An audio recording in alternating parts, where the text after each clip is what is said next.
Une fois par mois, l'association Espace Enfants du Grand Ried organise 2 ateliers peinture au préau de l'école de Sundouze pour les enfants, un pour les petits de 2 à 3 ans et l'autre pour les 4 à 5 ans. Karine Monami anime ces ateliers depuis plusieurs années.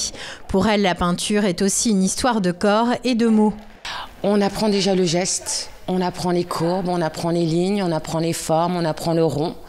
Et à partir de là, on assemble toutes ces formes et ça nous donne un crocodile comme aujourd'hui, ou ça nous donnera un crocodile comme aujourd'hui. On va tracer les formes dans l'espace, donc ça c'est un échauffement corporel.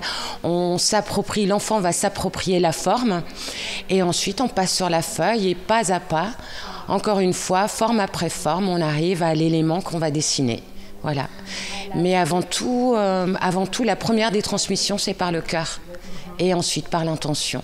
Pour Karine, la peinture est bien plus qu'un moyen de s'exprimer, c'est aussi un moyen de construire l'enfant de demain. Dessiner, c'est une ouverture au graphisme, à l'écriture.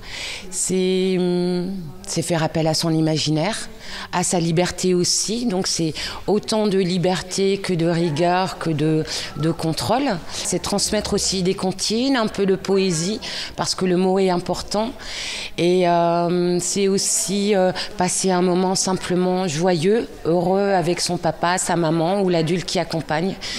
Et je dirais que finalement, bien que à travers ces ateliers, des petites alvéoles viennent s'ouvrir, des apprentissages se font, je crois que l'essentiel, c'est que la peinture est un outil pour autre chose. Et cette autre chose, c'est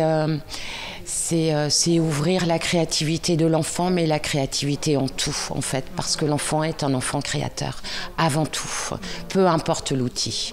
Donc la transmission essentielle et de fond, c'est ça, c'est savoir que l'enfant est un créateur et qu'il est créateur de tout.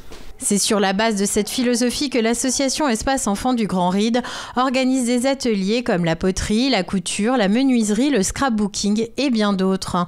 Pour retrouver la liste de ces animations, il suffit de consulter le site de l'association.